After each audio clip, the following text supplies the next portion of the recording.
You're listening to BQN. Assimilate the audio.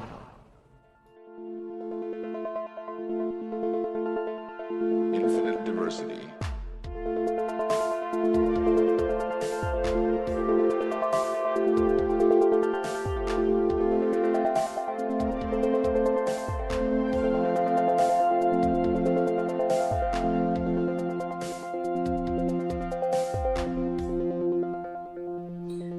Live long and prosper, and welcome to Infinite Diversity, a Star Trek Universe podcast here on the BQN Podcast Collective. I'm your host for today, Chrissie, and joining me is my co-host, Thad. Thad, how are you doing today? Apologies, the most peculiar thing. Or I appear to be singing. All systems stable. Wow, that was really bad. Okay. Oh, mine wasn't any better. Apologies if you have this in earbuds, and just it caused them to squeak. Okay. Yeah, we'll be talking about singing today, but not doing a lot of it, I think. No. Also joining us today is Carl Wonders of License to Spiel, and one of our Patreon supporters. Carl, thanks for joining us. How are you doing today? I am doing well. Thanks so much for having me on. And to quote Dr. Mbega, I do not sing. This is true. Oh, and he really all does for the it. benefit of everyone else listening. We're not giving them that benefit, so. And he really doesn't either. It was very obvious that why they only gave him a couple lines. Yes. I mean, I'm tone deaf, and I could still tell. I mean, I'm not technically tone deaf, but I say I'm tone deaf, and I could still tell he was way off. So, all right. Well, before we jump into our topic for the day, we'd like to take a moment to thank our Patreon patrons who make this show possible. Particularly our associate producers, since we're both on today. I'll say me and Carl. Once again, making Thad look bad. Your name listed. Oh, I didn't mean it like that. Yeah, you did. No, I didn't. I usually don't say me, so I... All right. Listeners, you can hear your name listed as one of our associate producers for a monthly subscription of just $10 at patreon.com/BQN. And with a monthly Patreon subscription of just $5, you can join our Meetings of the Hive Mind on the second Saturday of each month. Watch your Patreon messages for details. Well, we had a little bit of news this week. Thad, you were at STLV. You can tell us all about that. And also, just briefly, Simon & Schuster was sold from Paramount to something called KKR Holdings. Yeah, it's one of those private equity things that owns so many things these days. I mean, we knew that they had been trying to sell it for a while, because there was that whole deal that fell through. So this isn't a big surprise. I wouldn't be shocked if this means more delays in Star Trek novels, though. Oh, definitely. Definitely. As long as there still are. Yeah. After this. I don't see them canceling that line. I mean, it's not like it's not profitable. And I don't really see them moving it to a different publisher either. I mean, they could, but Simon & Schuster, has the experience going back to, 1980, so... Yeah, 40 years, yeah. Yeah, that's right, because Bantam had the first few. Mm-hmm. Yep. Well, at least that's better than having Random House and Simon & Schuster and everything else in a monopoly. So, yeah, I'll take that. Yeah. All right, well, yeah. Tell us about STLV. Yeah, so I literally just got home an hour ago from STLV, and it was a lot of fun. Great time. Got to see a lot of people, talk to a lot of people, got to celebrate Star Trek, got photos with some people. The ones that I was really looking forward to, I have a photo with Christina Chong and one with Melissa Navia now, which is really cool. And awesome. Yeah, it was a lot of fun. It was great. Probably the biggest moment for me, and I apologize if this now makes him stop listening to the podcast, but it was meeting Aaron Waltke, and the fact that he came up to me and greeted me by name, and then told me that he does listen to Infinite Diversity and enjoys it, and that was just wild to me. Aaron Waltke, for those who may not know, is writer and executive producer on Star Trek Prodigy. Also, apparently, the Hagemans also listen to this podcast, so that's wild. Ooh. So yeah, all of Prodigy, apparently, all the Prodigy people like Infinite Diversity for some reason. So, I don't see them on the Patreon list, just saying. But... That's a point. But that was really cool. And I got to talk to Aaron for like an hour at the STEM Stars party, and that was a lot of fun. He's a really cool guy. I also got to meet Nami Melamad and the Hagemans, and it was really cool. Awesome. And one of the cool things that I managed to avoid spending the money on, but was really tempted, Terry Matalas was selling carpet squares from the Enterprise D Bridge. Oh, that's amazing. Yeah, how much was he charging? $150. Oh, man. For how big of a square? Like a little one. Oh, no, not cool. Not cool at all. Unless it's like a charity thing. I don't think so. Yeah. Because then you're just giving you the charity. It's not really about what you're buying. Yeah, but I mean, he's charging that much because people were willing to pay that much. Oh, yeah, well, of course. Of course. But that's too much. Yeah, that's why I didn't buy one. I was tempted, though. But yeah, no, it was a great time. If you've never been to STOV, I do highly recommend it. I presume if you're listening to this podcast, you are a Star Trek fan. And it is basically the biggest congregation of Star Trek fans. Thousands of Trekkies come to Vegas every year and just get to hang out and celebrate Star Trek, and it is beautiful. Congregation is the right word there. We have our annual pilgrimage. Mm-hmm. And I have not been a good Trekkie because I have not done my annual pilgrimage.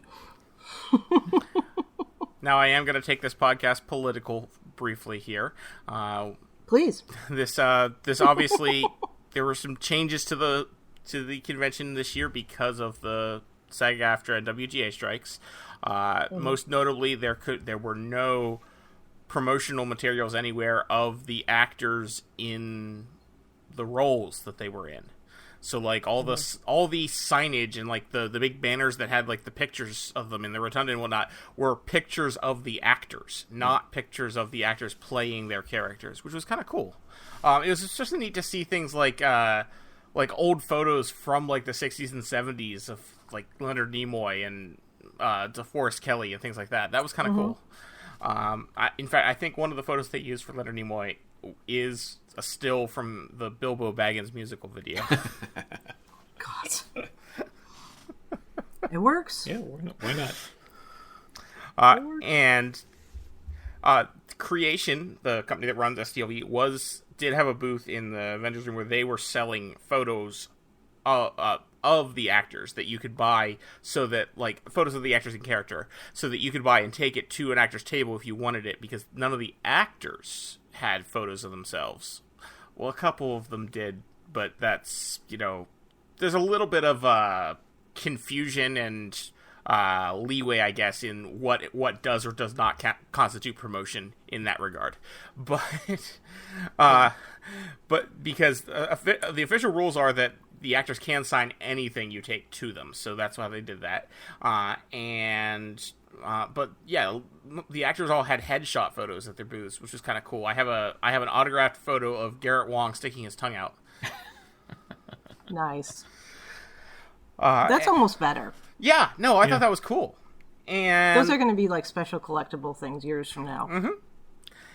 And at the panels, none of the actors could directly reference the shows or the characters they had played, or any shows or characters they had played in, when working for any of the studios. So we got more interesting things. We got things where they would sidestep around it. Like occasionally they would have to say, like, when I was working on some space show or something like that, they would sometimes do things like that. And in general, like, fan questions could not directly reference Star Trek either. So that it made for more interesting panels, in my opinion, especially as someone who has been to conventions many times. So I've heard most of the Star Trek questions that people ask. So it was more interesting, in my case, to like hear things like Anthony Rapp talking about his favorite board game and stuff like that. I love it. Now, love it. Here's a little bit of a storm cloud on that. Most of the actors were very good about following this. There were a few slip-ups where like someone would accidentally, and then be like, oh no, I shouldn't say that, and they would move on, and mistakes happen, especially if you've been doing these conventions for 30 years. Like, you have certain habits of what you're saying on stage, and that's fine. What's not fine was the Voyager panel with Garrett Wang, Robert Beltran, and Tim Russ, where Robert Beltran decided that he was going to deliberately name characters in TV shows. In fact, do so constantly, even when it didn't make sense in the conversation, just so that he could get a rise out of people.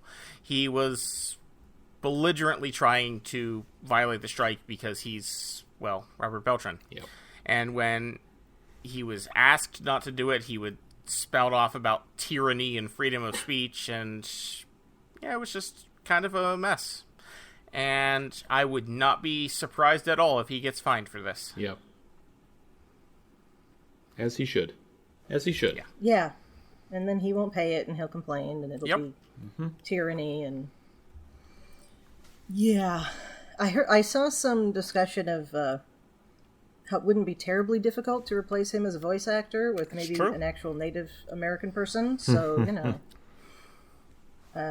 Manu Intiraymi certainly found out that was possible, and that was in live action. So yeah, I love that they replaced him and then killed the character immediately. Yeah.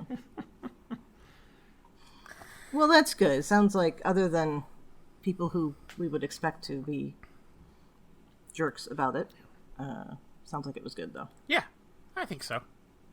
It was a lot of fun. I really enjoyed it. I am kind of sad that it's only 4 days these days. It used, for a few years there, they were doing it 5 days starting on Wednesday, but now it's 4 days starting on Thursday, which feels a little more compressed.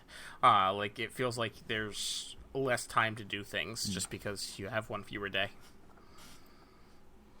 No, that sounds not just like it feels like, it literally is. Yes.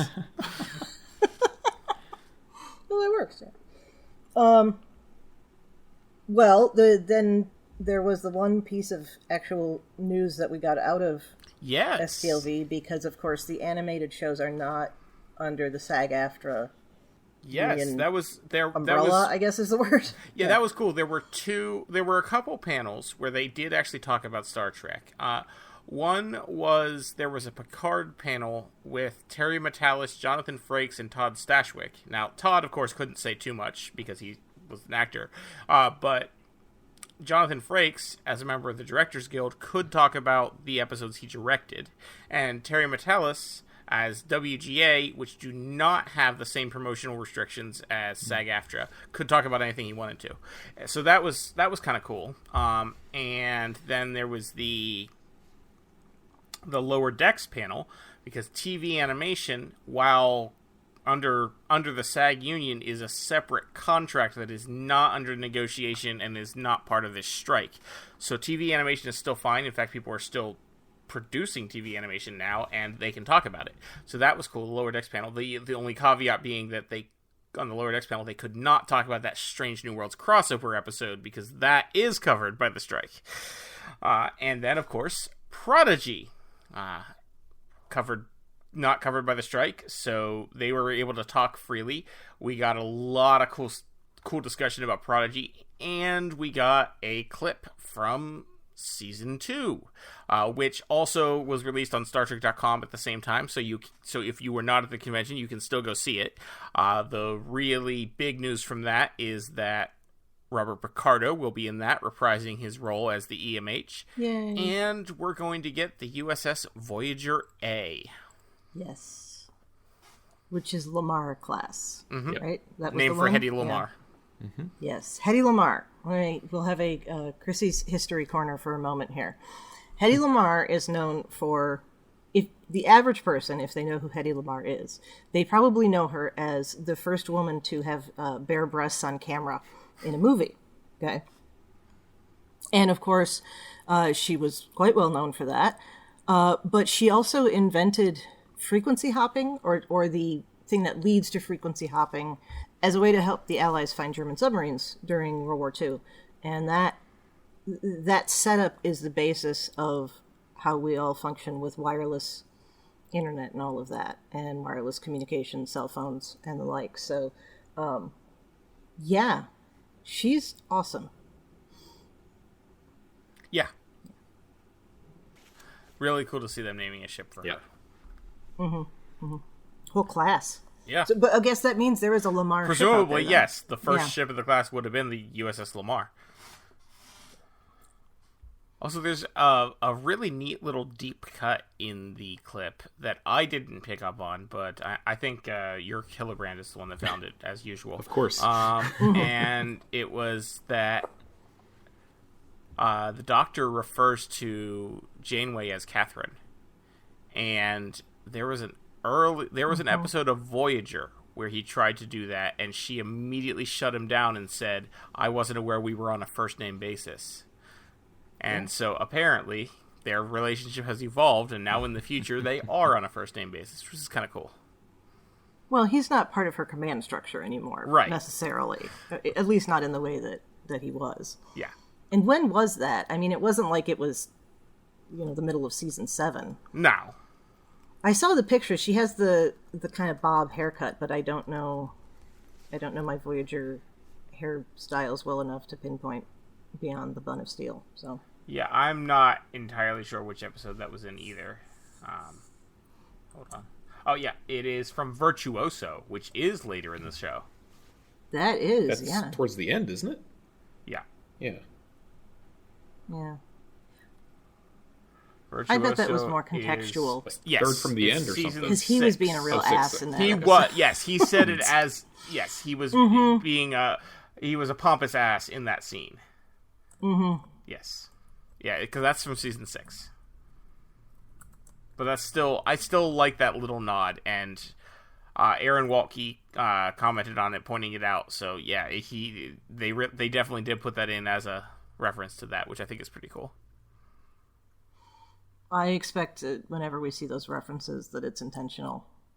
With something like Prodigy, with something like Lower Decks, Actually, with all of them, but I think it's a little harder for the live action shows to get as much of that in. Yeah. So if nothing else, it sounds like we will have Prodigy in one form or another. I know. Yes. All been oh yeah. Sorry. That, but... no. The other big news about Prodigy was the Hagelman said that they are in active talks. Obviously couldn't give details on that, but they are 99% sure that Prodigy will have a new home. Good. Great. Good. And then Paramount can look at it and go, oh, we shouldn't have let that go. Well, oops. It is very much, at the moment, a seller's market for already produced television content because of the strikes. So, yeah. I think in this case, the strikes really work in Prodigy's favor because studios are looking for content to show because they can't make new content right now. Yeah.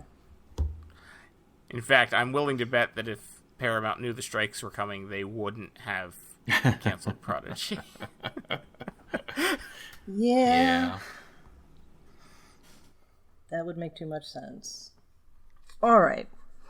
Well, sounds like you had a lot of fun. Mm-hmm. Everybody should go to STLV. I've not been. I need to go next year, maybe. You definitely should go. It's a lot of fun. Yeah. A few people asked me if you ever came to STLV. So, yeah. Yep. I talked to a few listeners. Thank you very much to all of you. I will probably forget one of your names, so I'm not going to say any of your names just out of egalitarianness. But reasonable. You were all really cool, and thank you for listening. I guess I did say Aaron Waltke's name, but he's not quite the same. That's a little different. And yeah, it was a lot of fun. People definitely, yes, I think you were definitely missed in Vegas, Chrissie. A lot of people wanted to meet you. I heard a lot of compliments about you. A lot of people said, told me, oh, your co-host is really great. And so, yeah. You said that like it was a setup for kind of a Groucho Marx joke, and then your co-host is great, but what about you? You know. Well, I mean, I sound like a setup, but yeah. I have no illusions over the fact that Chrissie is the better host than I am. But I'm not saying that. I was waiting for a punchline there. That's what I was. But I didn't say it right. Anyway, well, yeah, we're gonna try to go next year. It's just it always hits. It's the end of the summer, right? You know, and it's earlier now than it has been. I think wasn't it usually like the second or third weekend? It moves around some. It's always in August, but it's traditionally it's been the first week of August more often than not, but it has moved some. Okay. But yeah, next year it will be the first week of August again. It'll start on August 1st, actually. Okay. I have to just put it in the calendar now and make it happen. But yeah. Anyway, we have an episode to talk about here. Yes, oh boy, do we! An episode called Subspace Rhapsody, which is it sounds like it is the episode that required the most amount of rehearsals and work on it in all, what are we up to, 900 and some odd episodes? Which makes sense, given what it is. So this is our Trek musical. Starting with you, Carl. Initial thoughts, first impressions? I mean, this could take a while. Bottom line, I really, really, really enjoyed it. It's a hard one to talk about because there's so many levels that you can approach it from. You know, was it a good musical? Were the songs any good? Were they well performed? And was it a good episode overall? I think my answers to that are yes and yes, for the most part, and absolutely. I think, to their credit, they managed to pull off what could have been a trifle of an episode and have it be extraordinarily consequential. There's so much character work going on in this episode, and I think they did it exactly the way it should have been done. I loved the in-universe explanation for, as Pike said, why are they singing? I think this is probably based on my reading of the internet, which is never advisable, possibly the most divisive episode to ever be made in Star Trek. Yeah. And it's pretty. It's no Tuvix, but yeah, it's pretty close. Well, I mean, there's arguments in Tuvix, but it's not. If you read the internet, this is either the best episode that's ever been made, or it's a piece of garbage and isn't Star Trek. And I think, both of those are a bit hyperbole. Yeah, I'm not in either of those camps. I suppose I'm certainly closer to the best episode ever camp. But that's, I mean, I don't even consider it the best episode this season. No. I will say that because it's Paramount and they don't know how to market things, the album was not available until the next day. That was ridiculous. That was strange. And, Thad and I were talking about that in our chat group, and the only thing I could think was that they weren't able to release it because of the strike. That there was something wrapped up in that, and then it showed up, and I'm like, yeah, what's wrong with you people? I mean, we can talk. When we got the email with the screener for this episode, it came with a link to reserve the digital album on your music platform of choice. So I'm like, oh, cool, it'll drop when the episode drops. Yep. And then episode came out, and nope. Yep. It has literally been the only thing that is played on my phone since Friday. Other than a couple podcasts. But as far as music goes, it has been exclusively in my listening rotation. I've listened to it countless times. I still hear some new things. And when we talk about the songs, we can say more about that. But I was listening to it on loop in my drive home from Maryland this morning. So, yeah. Yeah.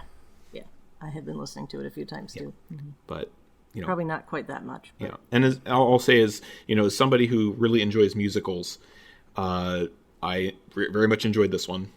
And it's grown on me every time I've watched / listened to it. So. Same. Yeah. Well, Thad.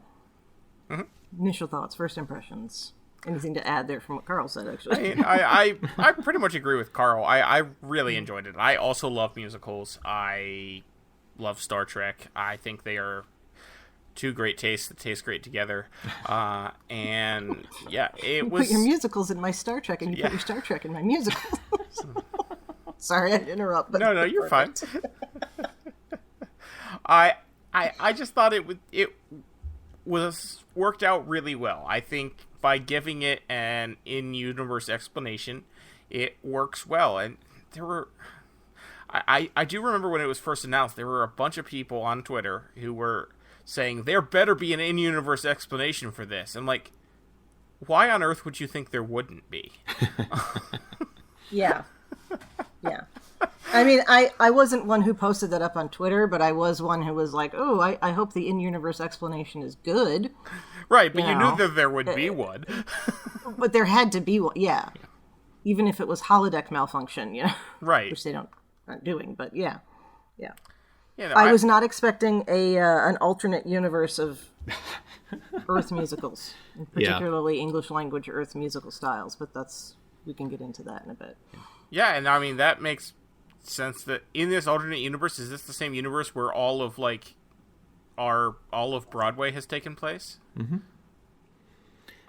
Well, I thought there was that great line very, very, very early on in the show when they're in the conference room, and Pike's like, well, that happened. And at one point, that was perfect. Kirk says, I thought this was all something you had rehearsed together, and then I joined in too.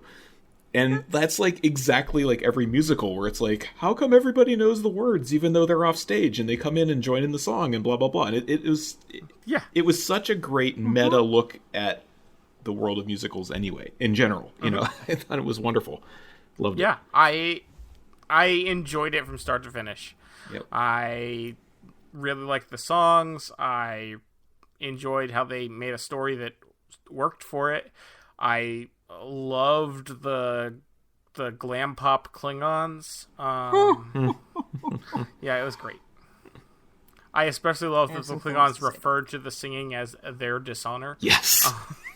That was perfect. Yes. To go back to the the in-universe explanation, I've seen people complain like as though this makes it any better. It's like, why couldn't it have been like a Q or a Trelane thing that caused them to do this? And one, Q makes no sense given the timeline. But I can't help but think that... Well, they have a kind of Trelane thing going on right now. Sure. Yeah, right. But, like, I was thinking, like, if it was a Trelane or a omnipotent being causing them to sing, I mean, those same people would then come out and say they're just ripping off Buffy. Because isn't that the reason that everyone starts singing in Buffy is because there's a alternate, all-present force that's causing them to do these things. So I liked that they went a different way with that. And it wasn't, some omnipotent being making them do silly things. It was coming naturally to them given the universe they were kind of cohabitating, I guess. Yeah. I hadn't even thought about that. The really silly thing that we see Q do is on Lower Decks, and it's because it's Lower Decks when they're all playing soccer dressed as chess pieces, so it's not... Of all of the adjectives I could apply to Q, silly is not one I would usually use. So that definitely would not have worked. Well, maybe the Robin Hood episode, but... Yeah. Well, okay. But even that, there's context. Yeah. Historical context. Yeah. Well, I mean, there's the whole... the second one, the one in season 2... season 1. Sorry, the one in season 1. Yeah. That one is... There's not too much context there, where they're like... But it's not silly. It starts out, you think it's silly, but then it becomes very, literally deadly serious. Yeah, that's true. Although it is rather ridiculous that Tasha Yar starts crying on the bridge for no reason.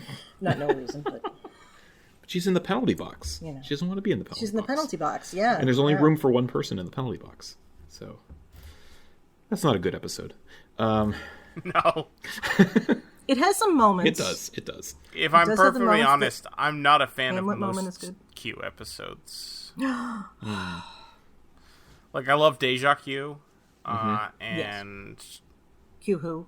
Yeah, Tell Q me who. you love Q who. Yeah, of course. But in general, and I mean, all good things, of course. But, like, Q just showing up and being annoying, it gets old fast. Yeah. I also love Death Wish, but... That's also not silly. Yes. Right. Yeah, I mean, listeners will know from my having talked about it, I'm not much on musicals. I don't know. At some point in my childhood, and it had to have been... I'm trying to think, because I was just shy of 10 when my sister was born, and there's nobody in between. So I had this like moment of getting to the age where I was just about done with Disney movies, and I didn't get to be done with Disney movies because my sister was just starting to get to the age of being involved in them. And at some point, it understand the concept of being done with Disney movies. Well, yeah, okay. I mean, no, I'm going to say I was done with Disney movies. Yeah, no, no, that's fair. I would say there certainly was a period in my life where, like, as a teenager, where I believed I was too old for that sort of thing, and then as an adult, I realized that's silly. Yeah. Oh, it is, and I don't mean that as a like I don't mean that as saying adults should not watch Disney movies. I'm saying just me personally. Gotcha. And it was. At some point, it occurred to me that it didn't make sense that people were just breaking into song randomly. And at that point, it was like, oh, I'm not into musicals because of that. So, and then I think I've seen like 4 musicals my whole life. You'd have to count Hamilton on TV. I've never seen one no, I take that back. I have seen one in a theater because the theater department, there was a kid in the theater department at University of Wyoming who turned the Lysistrata into a musical. And it was fantastic. It was beautiful. It was in 2003, so they turned it into a commentary on the Iraq War. And the big, I'm trying to think, it wasn't the big number with everybody, but like the one that was the most remembered that you heard people singing around campus so much was called the Dildo Lullaby, which if you're familiar with Lysistrata, there's a whole discussion of Lysistrata is a play of the women of Athens and Sparta decide to go on sex strike, in order to stop the Peloponnesian War. And so you can imagine all sorts of commentary there. And so I liked that musical, and I enjoyed Hamilton, although I can't say I'm going to, stick that CD in and listen to it all the time. But this one, I was like, oh, okay. And maybe it is because there's an in-universe explanation. I don't know. I'm one of those weird ones who was like, why are animals singing in The Lion King? Animals don't speak English, I was that person. So I guess that shows you the mindset that I have. But I did greatly enjoy this. I did get the soundtrack. I have listened to it a few times. Maybe it's just because it's Star Trek. I don't know. But it was awesome. Yeah, I was going to suggest it's probably because it's Star Trek. Oh, yeah. Yeah, and I posted on Twitter the day it came out, something to the effect of, this isn't necessarily for everyone. Not everybody likes musicals, but, if you don't like it, then there's lots of other Trek to watch. I don't remember exactly what I said. And then, of course, because it's Twitter, somebody comes in and says, well, that's like me walking into a literature class and saying that I don't appreciate postmodernism. And I'm like, no, it's not. Yeah. Not all the same thing. Personal preference, There definitely were some people that were a lot louder in their, wanting to be the main character and saying, well, this is terrible and this isn't for me.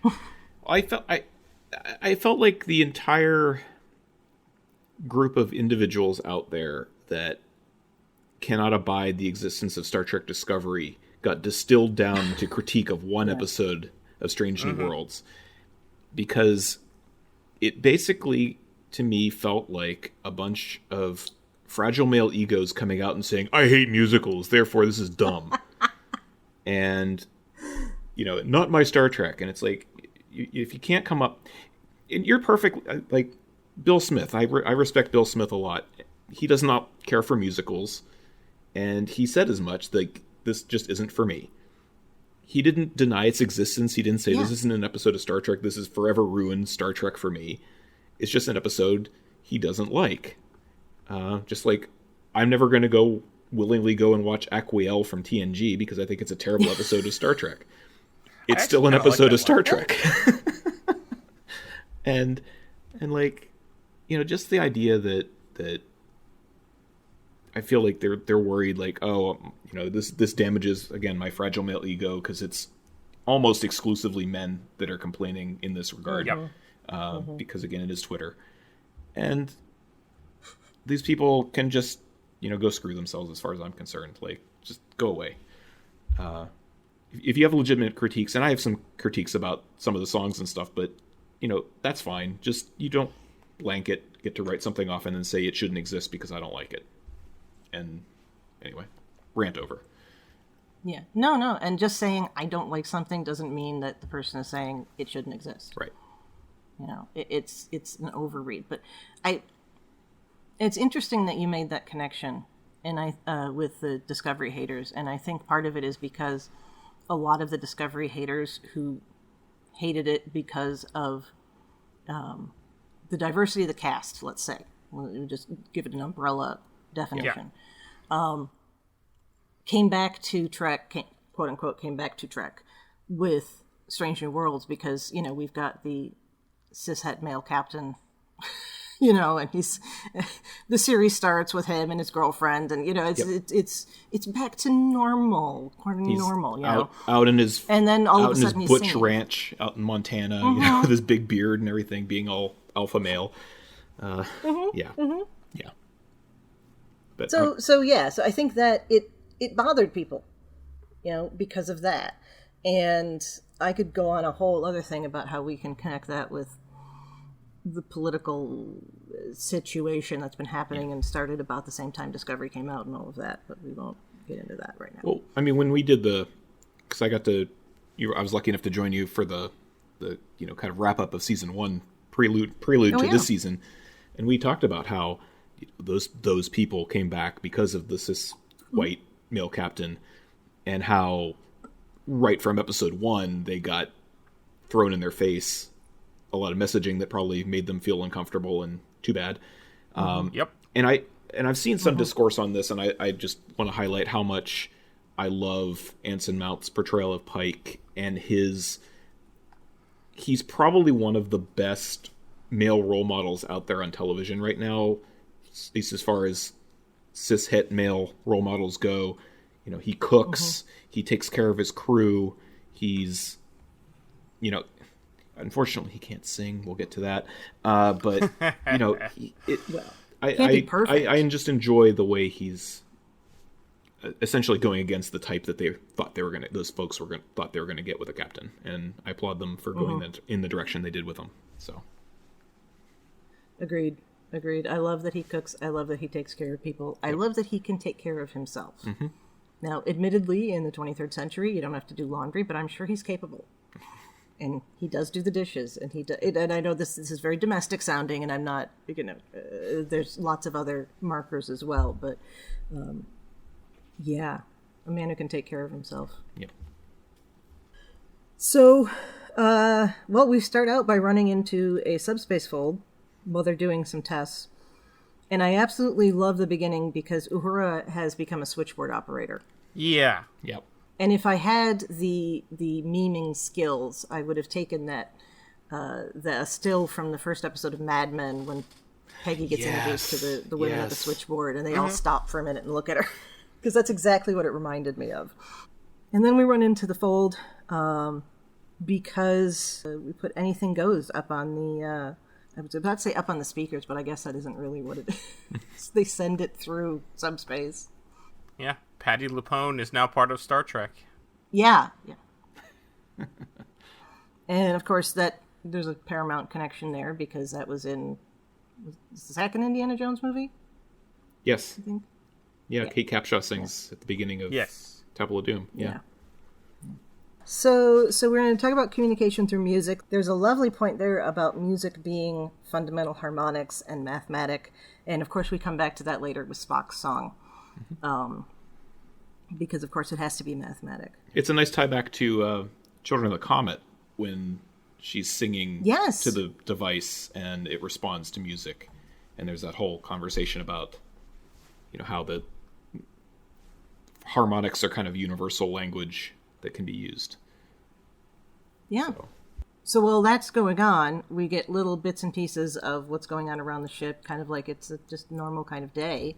And Christine Chapel's worried about whether or not she's gotten into this fellowship. Okay, and Pike and Marie Battelle are trying to figure out where they're going to go on vacation. And then we have a musical.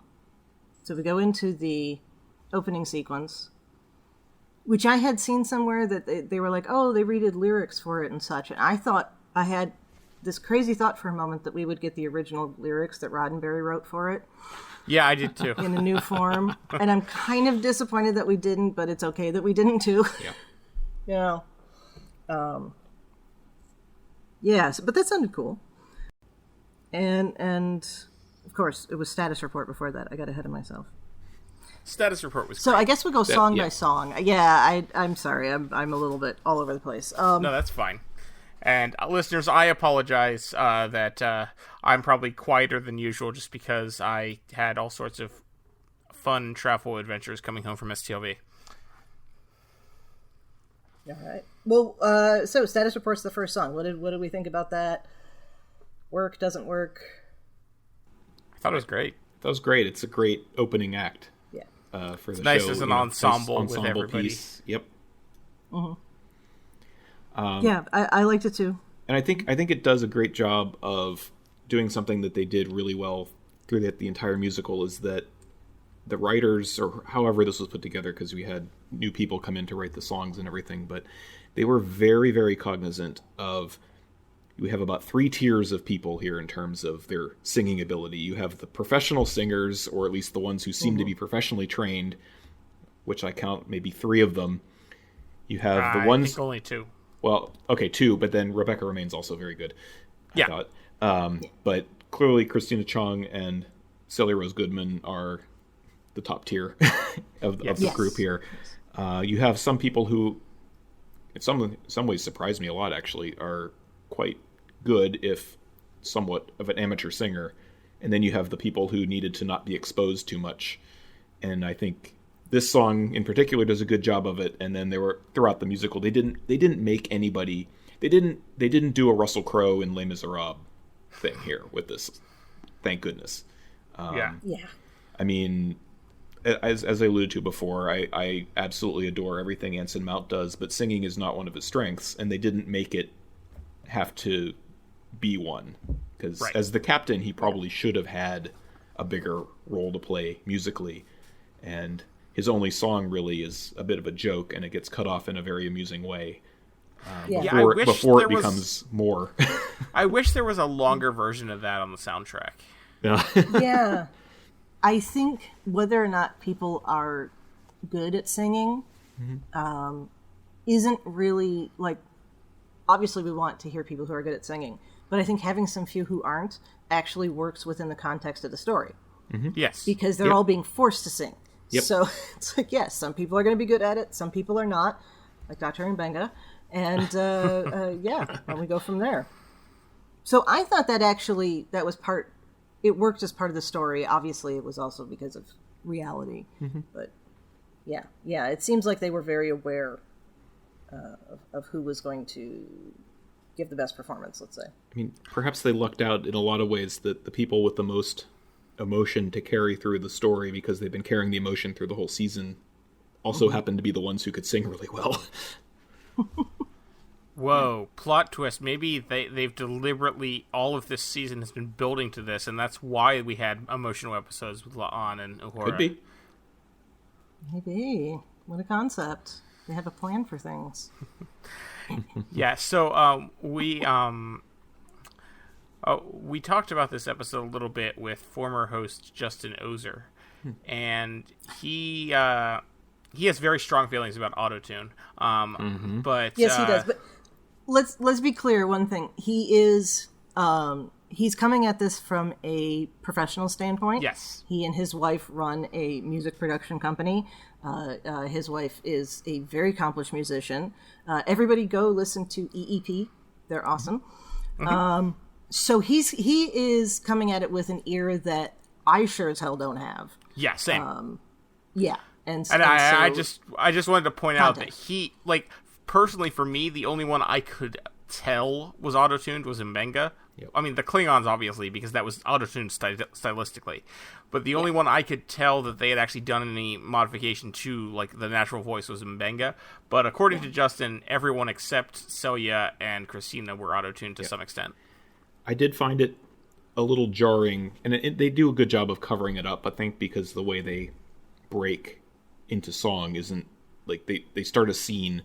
The one that really caught my ear, honestly, was Christine Chappell's song, where she's talking in dialogue and then starts singing, and you can definitely hear a difference there. I don't know how you get around that, honestly. Right.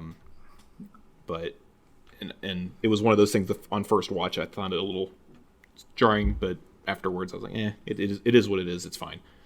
I really like that number though, so I think it works. I didn't even notice the difference, but then again, as I said, I don't have that kind of ear. So yeah.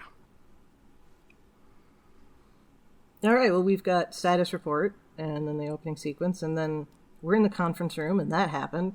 That was beautiful.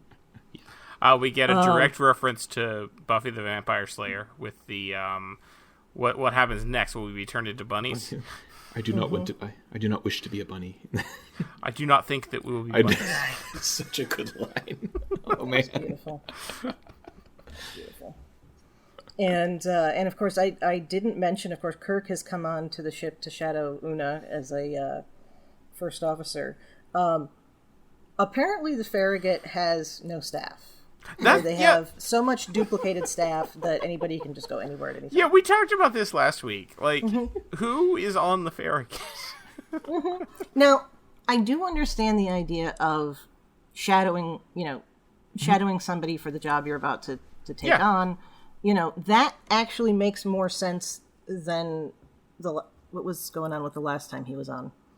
But so why he's there doesn't bother me, but there were a lot of memes about, why are you on my ship? And there was that old style pocketbook cover original was so series. Yeah, that was books. good. Yes. That was a good That one. was beautiful. So, right, and Kirk says he really appreciates the way Spock explains things. He almost understood it. So then we have a beautiful callback to Q&A with Connect to Your Truth, with Una talking about how she would really enjoy being able to do musicals, and Gilbert and Sullivan and all that. And I thought her singing was pretty good. The what's his face who plays Kirk? Paul His singing was Wesley. all right. Paul Wesley, thank you. Yeah. Paul Wesley's singing was all right. That was a cute little scene. What do we think on that one? I liked it.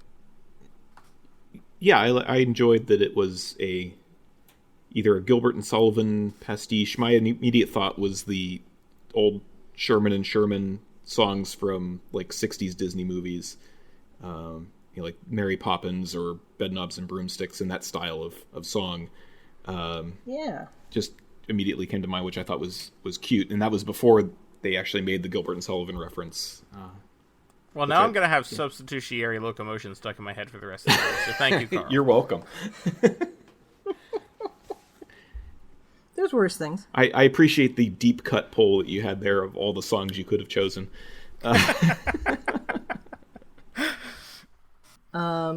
Right. So then we have La'an watching that.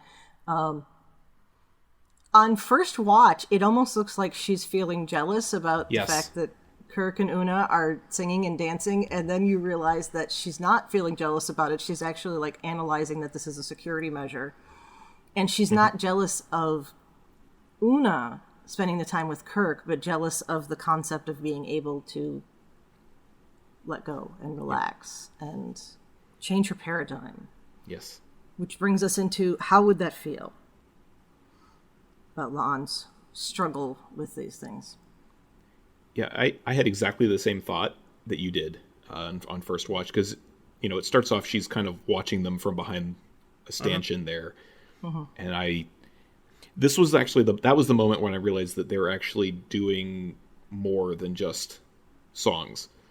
Yeah. Because the easy way, they do this twice with the same relationship, actually, but the easy way would have been to have her be jealous that, oh, I saw Una dancing with Kirk and I'm really making dreamy eyes at Kirk, and that makes me feel jealous and I don't like it. And the fact that it went in the other direction where she's just, you know, I wish I could do what they're doing, and made a song about her struggles. And the struggles that she's been going through the entire season, starting with episode 3, I thought was really well done, and I think it's one of my favorite songs of the show because, you know, again, she's probably the second best singer of the cast, and, you know, she gets a belter of a ballad to sing and does really well with it. Yeah. I really enjoyed that the tease that we got for there being a La'an Kirk relationship was actually just in her imagination. Yep. And the whole, you know, the season is like, oh, when is that going to happen? Oh, never did. I mean, I thought it was an interesting and probably the right choice to make that they didn't make that later scene into a song between the two of them. That it was a heavy emotional scene that normally would have been, according to the laws of musicals, I guess, that we're living under in this episode, would have been a song. I mean, she points out, like, I don't want to break into a 17th century sea shanty, so I'm just going to say this now. I like how Kirk, you know, I love the Carol Marcus name drop that we got. The fact that he knows that David's pregnant, and it kind of explains why. And Carol's pregnant with David. Carol's pregnant with David. Is not. David is not pregnant. It's okay. Pardon me. I knew what you meant. You know what I meant. No, so, and then, you know, it kind of explains why Kirk is the horn dog we see in TOS, because he's committed to this relationship. He says, yeah, I feel this connection with this person, but, you know, I'm in a serious relationship. I'm going to be a father, blah, blah, blah. And then Carol essentially asks him to take a hike at some point. Yeah. And not be the father that he seems to want to be at this point in his life. And it's an interesting callback to that scene he has with La'an in Lost in Translation, when he is explaining what it was like growing up with a father who was in Starfleet and how they moved around and everything, and he didn't quite understand why his father would go off and help strangers instead of spending time with his family. So I just thought it was a neat kind of tie-up of a whole lot of things that have been floating out there. And again, I think they handled that. I was worried they were going to go in the obvious direction, and once again they proved that they're better writers than I give them credit for, and did something different. Yeah, and I do just want to cover this real quick because I mean, normally I would not have had this conversation with 5 different people, but like because I was at a Star Trek convention last STLV, weekend, yep, that's okay. Yes, I had like 4 or 5 different people ask me if this contradicts Wrath of Khan, because you may not remember the one scene, but I did what you wanted. I stayed away. Exactly. There's the scene where Kirk and Carol Marcus are talking, having a heart-to-heart, while Chekhov is lying in the background. And yeah, the first thing Kirk says when he sees David is, he asks Carol, is this David? So clearly he knows about David. And then, yeah, they talk about it, and yeah, he says, I did what you want. I stayed away. And yeah, she clearly wanted him out of it, but he knew about David. So, it's easy if you haven't seen Wrath of Khan 37 times like I have, 47 probably, times like I have, to not remember that particular line. But yeah, Kirk definitely did know about Carol's pregnancy. Yeah, and you know, that's a scene that, you know, when I was 10, that's the scene that I checked out, or I ran out to get a drink of something, you know, because it's a boring adults talking to each other. There's not a lot of action happening. after we've had this big climactic showdown.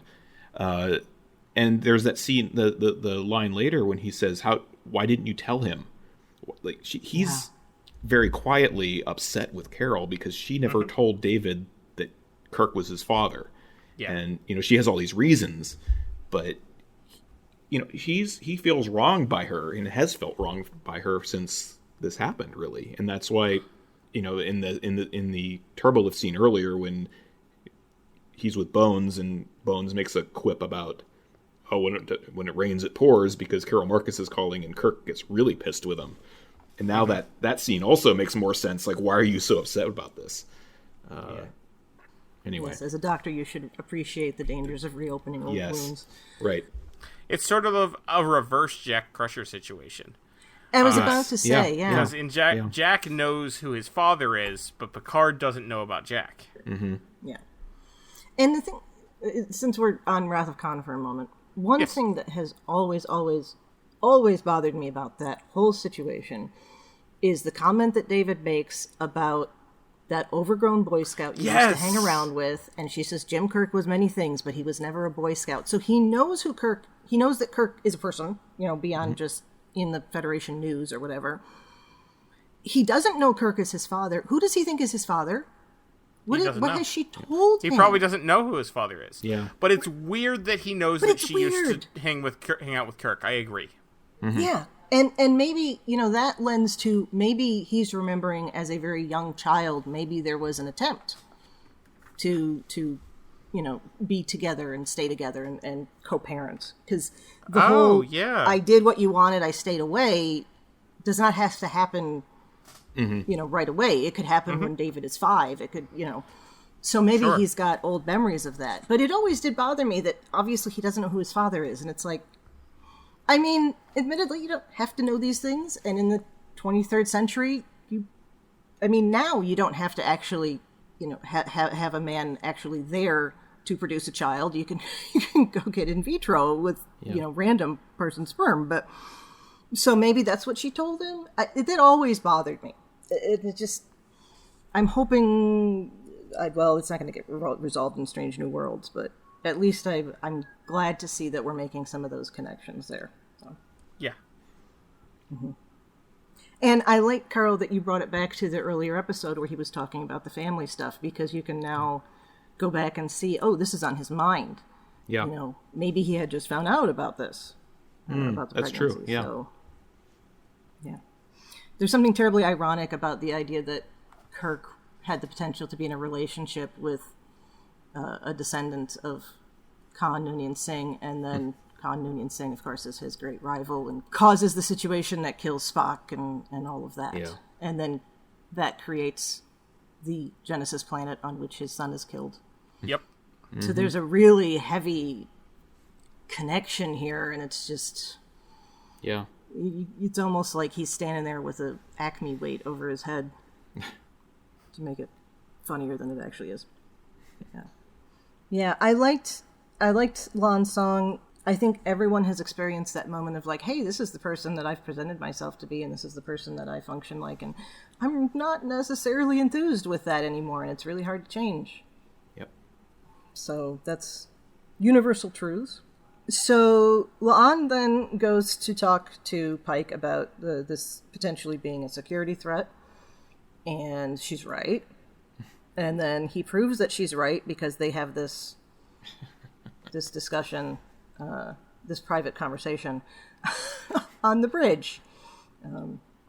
Yeah. This was cut off. I agree with you, Thad. I wish there was a whole rendition of it. I understand it being cut off for the story in the episode, but like there are many times when you get where like a soundtrack will have a longer version of a song than what you actually see, and I was really hoping for that, so I was disappointed that the song on the soundtrack cuts off just when it does in the episode. Because this one particular, for whatever reason, is catchy and it's been in my head ever since I first saw the episode. It's a private conversation. Well, it's a very catchy. Yeah, Like the rhyming and everything. Yeah. Carl, you were saying that Anson Mount doesn't sing very well. This is well. He's yeah.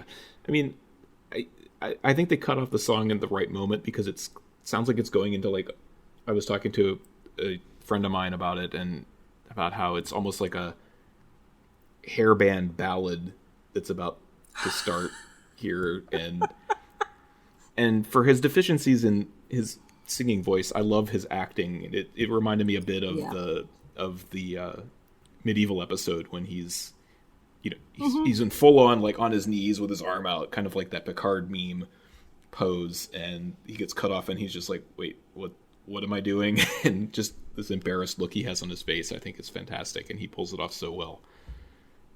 And the song's catchy. I agree. I wonder if they did that because of the Picard meme. I don't know. I've seen people put them next to each other. Yeah, I like it. Yeah, so that proves a security threat. So now we're going to try to blow it up, because that's what we do. We tried to unzip it or zip it back up, or however you want to put it, and that didn't work. And so now we're going to try to blow it up. So Kirk and La'an now are going to go get particles from this thing. They're going to try to beam them in. La'an does not want to be anywhere near Kirk because she realizes the security threat issue, which leads to her talking to Una about it. And of course, then we have the song Keeping Secrets, which was a nice connection for the stories that we've had for both of them coming together. Yeah.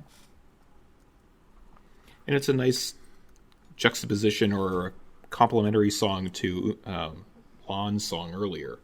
Yes. Very much so.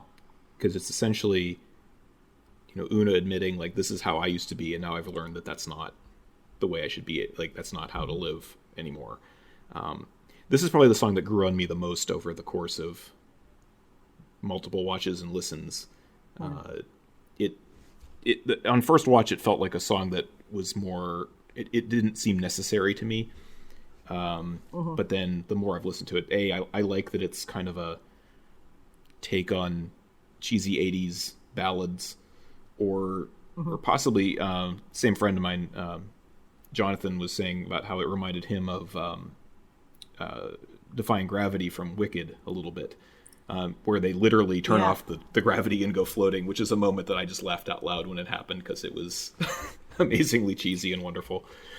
Yeah, that was a little much for me, but it also was like, okay, I get it. I'm kind of disappointed we didn't get a song with the Kirk brothers together. Yeah. Oh, that would have been something. Yeah. Because they were working together. Yeah. Yeah. And that was strange, that scene with them. It seemed unnecessary. They had to get the two of them together for some reason, I guess. Yeah, and they got to snipe at each other, I guess. Weird. Yeah. So we have that. They go and collect the particles and send them to engineering, and they get exploded, and it makes things worse.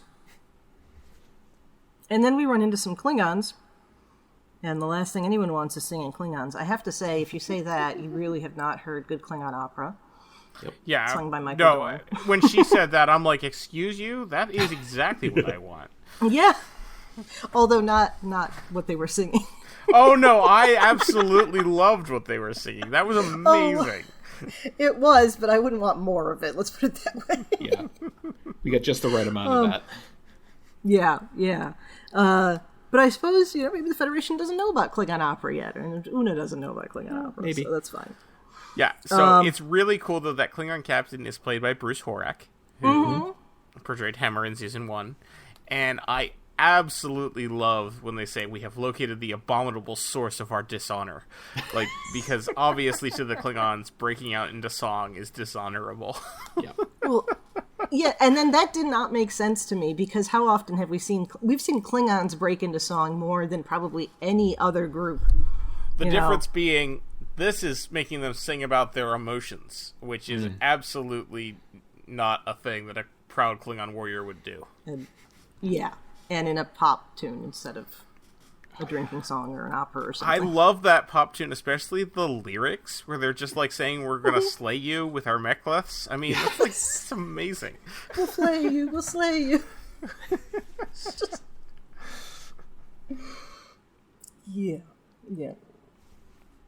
It was interesting, though, because that, recognizing that, of course, this is something, context of the show in real life, but we are only seeing, as I mentioned before, human musicals based on, let's say, Western, which Western is, European in the Americas and North Africa. And I've been trying to come up with a better way to say Western, but I haven't yet. So we don't see any other, I'm sure the Balkans don't have musicals, but no question. But maybe there's an Andorian musical or, something else. We only see human ones. Again, product of real life. I get that, but just putting it out there. So then they figure out that they need to analyze what's going on with the musicals, analyze the environment around them. And this is how we find out that Chapel and Spock have not talked about her fellowship that she's going to be leaving the ship for apparently only 3 months. It's 3 or 6 months, something like that. 3 months. So not like not like a total relationship breaking period of time, unless she's expecting to go elsewhere after. She's not necessarily expecting to come back to Enterprise. Right. I mean, we very quickly see they certainly had a whirlwind romance, didn't they? Like, we never really even see them together that much and before they're broken up. Yeah. Yeah, and I mean, we can talk about this and I guess Spock's song together, maybe, because... Oh, yeah. Well, one, I think it's brilliant musical 101 that they have the exact same song, but it's in completely different contexts. Very Les Mis. Yeah. I think that... I mean, the thing that I think that breaks up their relationship isn't that she's going away for 3 months. It's the line when she says, if I have to leave you to get what I want, I'm going to do it, because... And this is 100% consistent with her ever going back to Spock Amok when she's talking about why she doesn't have relationships, and she doesn't believe that she should ever compromise herself for somebody else, and she's admitting that to him in song. And this is another example. They've been doing this with T'Pring. They did this obviously with Kirk, and now the Spock and Chapel relationship that we see in TOS. I mean, this breaks Spock. In his song, he's like, I put myself out there, I started feeling these things because I thought that was the way forward, and this was going to help me in my relationship with this person, and it turns out feelings suck, and all I feel is miserable, so I'm just going to go back to logic now, and this explains why Spock is the Spock we know in TOS. And I went back and rewatched that twice now in the season, gone back and rewatched that scene from Naked Time, when Chapel goes to Spock and confesses that she loves him, and Spock leaves and then nearly flips out afterwards. And this just puts a whole new color on that, where it's like, you burned me emotionally, Nurse Chapel. Why? You tell me you love me now. I can't trust you. Yeah. And it explains, she goes off and presumably has her Roger Corby experience and all that stuff, and comes back and realizes, the Roger Corby, that sounds like a band name. I was about to say. But, now, you think about it, she realizes, no, I really do love Spock. And that's why she pines after him in TOS, and why he has nothing to do with her. It gives her the cold shoulder all the time. It makes total sense. And I think this is a great way of exposing all of that. And recoloring all of these relationships we thought we knew already. Yeah. This whole season, I have been expecting that he would be the one to end it. Yep. And that is what would cause her to turn into the lovesick 60s character, I guess, for lack of a better term. But of course, we rarely see her doing anything else. So it's entirely possible that she's lovesick, but then also very, functional all the rest of the time, working on her career. Yeah. This version of Chapel, this version of Chapel we're seeing, she's very confident in herself. She's very career focused. She is willing to make these sacrifices, and you can spin it around that she understands the regret. She regrets what she did. She regrets breaking it off. And then that leads to the same place that we're in TOS, just for different reasons. And I love how it is part of Spock's story as well now, too. Yeah. It's not just, okay, well, that was a thing. Now I'm going to go on and do other things. So. I mean, I wonder if this is what, Kiva Goldsman and them were getting at when they're like, we're not breaking canon, but we're bending it. And it's providing the subtext that absolutely was not there in TOS. Yeah. Like, this was never anything that anyone was thinking about when they filmed those scenes in TOS. Like, it was just thinly written 60s female character, but this kind of excuses a lot of what we saw on that show in a way, because it's now backfilling a lot of things in a way that makes those performances somehow both consistent with what we see on the screen, but then get informed by a whole lot of stuff that obviously wasn't there when they filmed it, but it all works for me anyway. Yeah, beautifully. Yeah, so then, as you said, we were getting into the Spock song as well. I love the double meaning of "I'm the X." Yeah. And how he's turning his relationship into an algebraic Yes. formula, which is a beautiful shift, because we've gone from go back to those old scientists and he's laughing and funny and Weimler is very confused, and now he's going back to pure logic, and that is represented with the mathematics, and I thought that was very well done. Mm-hmm. Yeah, no, I loved that. I'm always a sucker for a good pun, so yeah, no, it was perfect. Yeah. Yes. Right. So then we have Uhura is trying to figure out what the patterns are, and that brings us to her song, Keep Us Connected. That hit hard. That was a very good song. She sang it beautifully. It's a very emotional song. It is all about her grief over her parents and her brother's death and Dahemer's death, of course.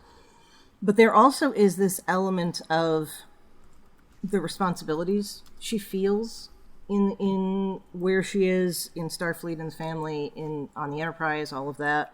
Mm-hmm.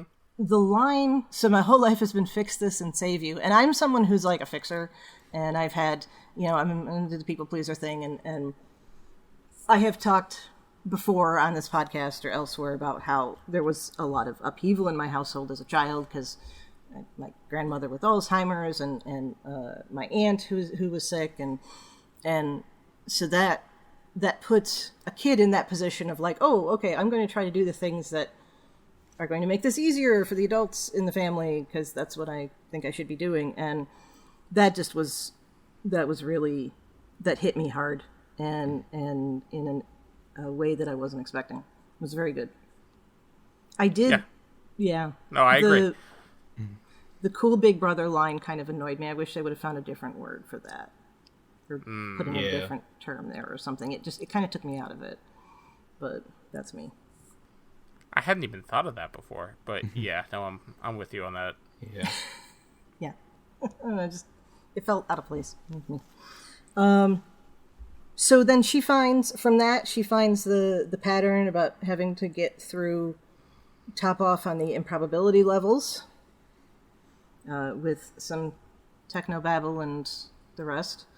And then we have to have the closing number with everyone on the ship, 200 some odd people. I love the solution to this is for everyone to sing. Yep. Yes, it's fantastic. Yes. You have to have a grand finale. She's Uhura says, yeah. And I love too that. So we have that thing with Uhura is going to be the one to bring everything together. That line that we had from the trailer about how do you know how improbable it is that we're all together in this place, and I love that. I love that I have now retconned into my head every time Uhura sings for the rest of her life. She can kind of have in the back of her head, like, you know what? I saved the universe by singing. I'm going to sing. You don't like it? Too bad. Yeah. So, good song. I have a couple of comments on it, but before I get into a critique, let's talk about good things about it. My favorite moment, I think, is, I mean, I wish it had been a little bit more on the level of Status Report, because it's very unison song, which is fine, and it works well because that's the whole point of the song. My favorite line, though, is when they're saying, I admit that I will miss the singing, and Spock's line is, I won't miss singing. Like, he tweaks the line a little bit to say that, which I thought was great. I think that, and the fact that he doesn't actually join in at the end until he sees that it's absolutely necessary. Yep, they're almost there. He's already resetting. He's already going back to his logic. Yeah, I think so. Yeah. Yeah, I love that. And then he says, it's our prime directive, and he's like, no, not really. That was another one, too. Which I didn't catch until I watched it yesterday to put together the outline. That line when they keep saying it's our directive, and then they say prime directive, and Spock's like, no, not really. It was beautifully done.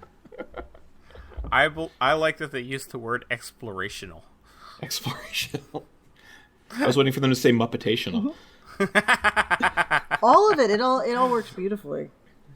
I should have started with this. Whoever wrote these songs, I have immense amounts of respect for. I mean, to be able to combine Trek and music and some technobabble in a couple of places and have the right feel for everything.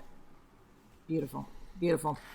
Yeah, so this was a huge gamble of an episode. Like, there are so many ways that this could have flopped and been terrible.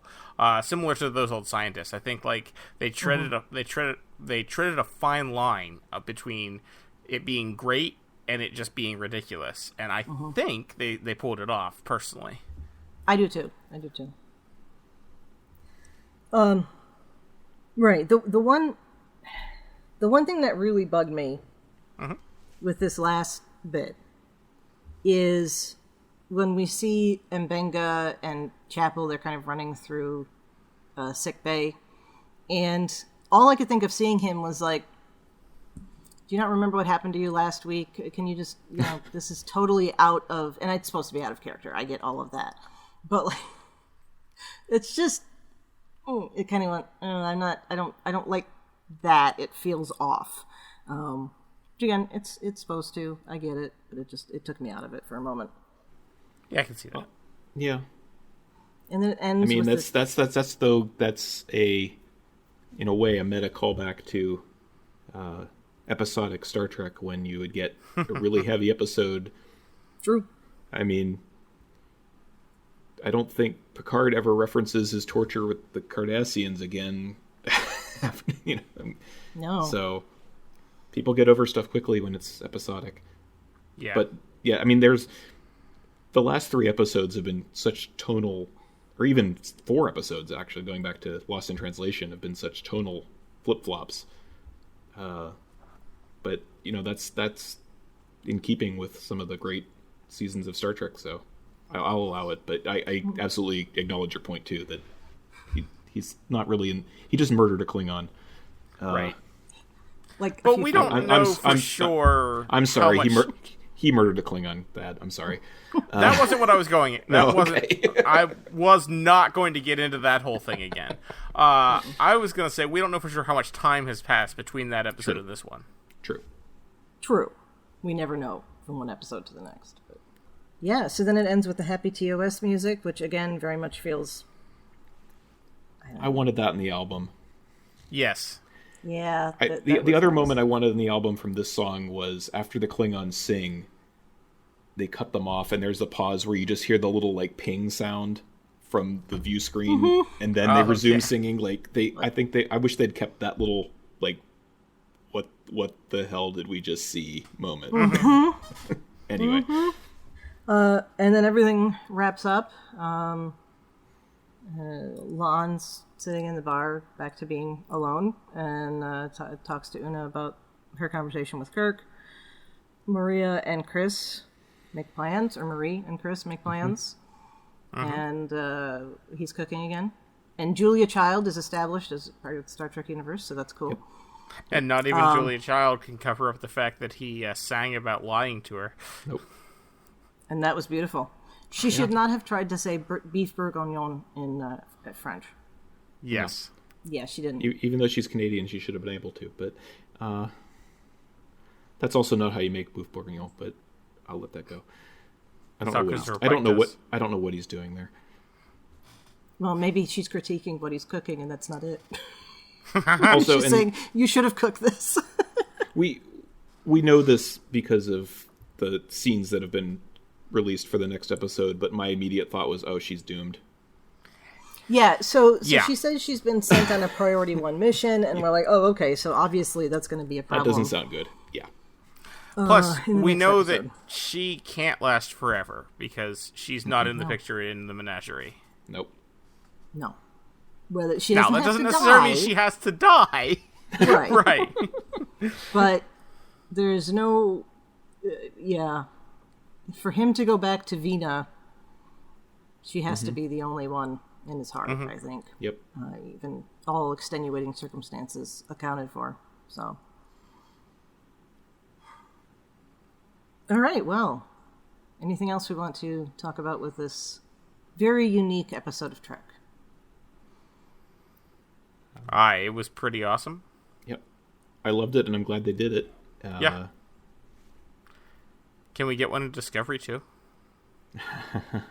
Well, if they haven't yet, Well, for all we know, they have, though. They Maybe kept this so. one under wraps until the trailer. Yeah. That's true. I mean, we all speculated from the title, but we didn't know. Yeah. Mm-hmm.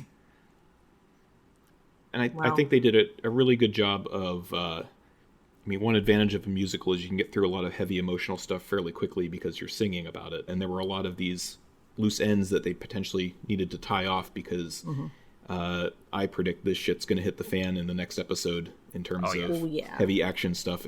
We know the Gorn are involved. We've known the Gorn are involved since we saw the title of the episode. And it was a good way of wrapping up a lot of stuff before we get to what's I think is going to be a pretty heavy episode. Who knows? I like that the end credits music is like the overture you would get at a musical. Yes. Because it's a little bit of each of the songs. Mm-hmm. Right. Nice little moment of levity before, as we say, something really heavy next week, I think. Mm-hmm. And I can't say I want to see another Trek musical, but I'm less concerned if they decide to do one. I can say I want to see another Trek musical. I would love to see a Lower Decks musical. Okay, yes. That would make beautiful sense. And the nice thing about that is Requiem they for can a bring Hug. anybody. Requiem for a Hug. Yes. I love someone tweeted this week that what if can you imagine if Mariner and Boimler looked up the stardate and realized that they were just a couple weeks away from the musical incident?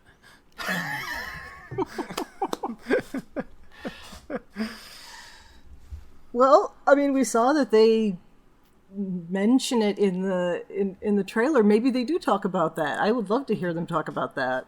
Yeah. In fact, I'd love to hear anybody talk about that because it had to have been a huge news event.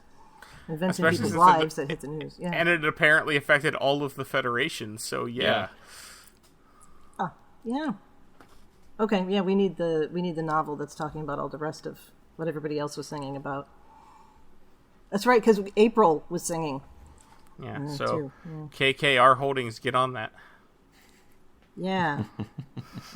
Carl, thanks so much for joining us for this discussion today. Where can listeners find you online, and is there anything you'd like to talk about for them to go find online? So you can find me on the artist formerly known as Twitter.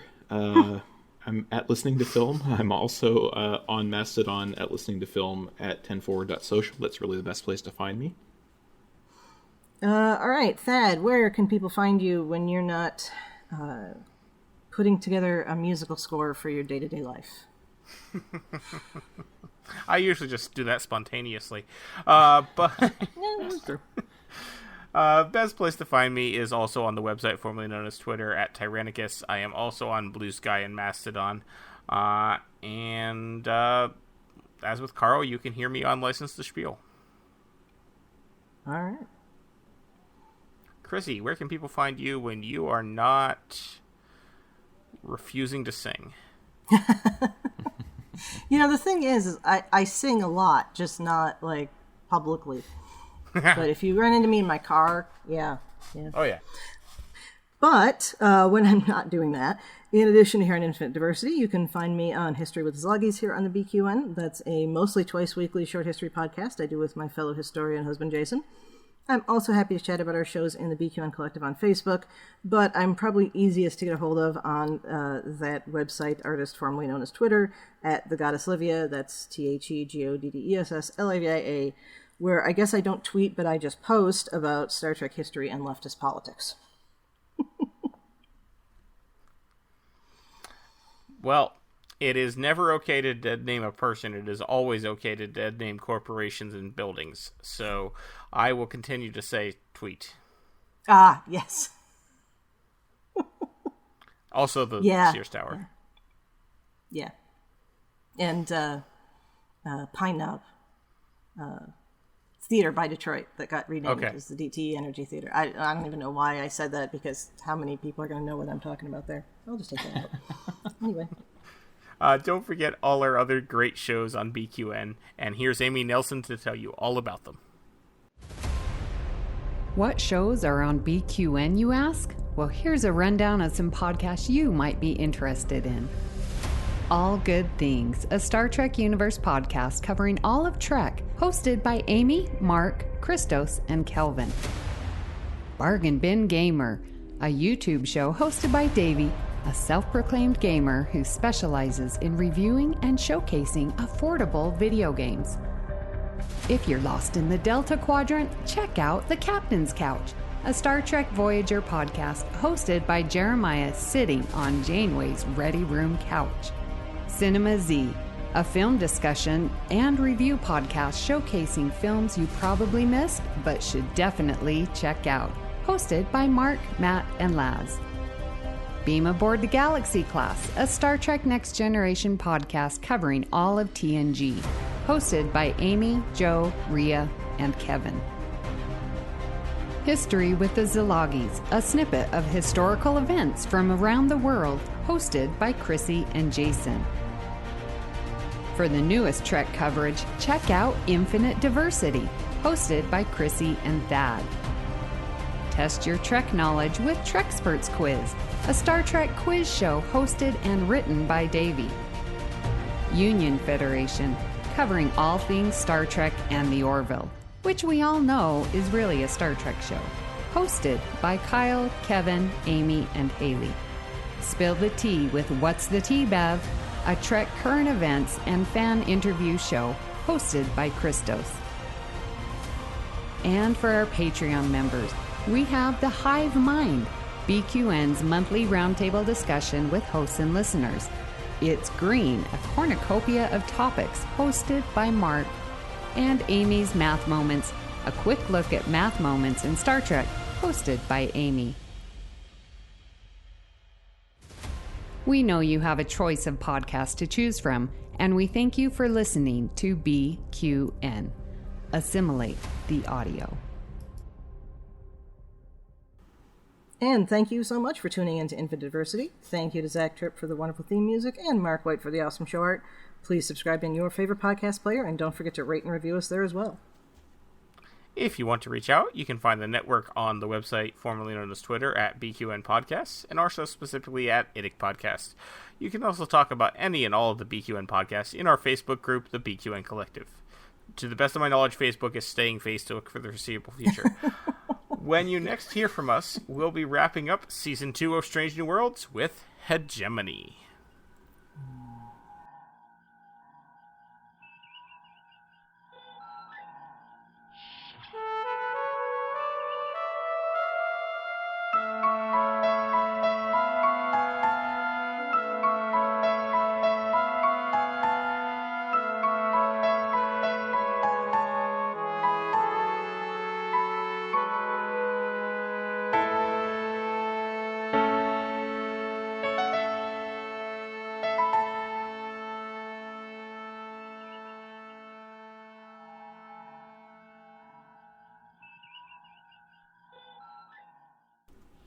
One thing, when you saw the subspace fold, did it remind you of anything completely not Trekkie? No, I can't say that it did. Probably will when you tell me, No? but Rainbow Road and Mario Kart. Okay, oh I can see that. Yep. Okay. I saw that and I was like, oh, it's Rainbow Road, just because it would look. All right, maybe that's a stretch. Whatever.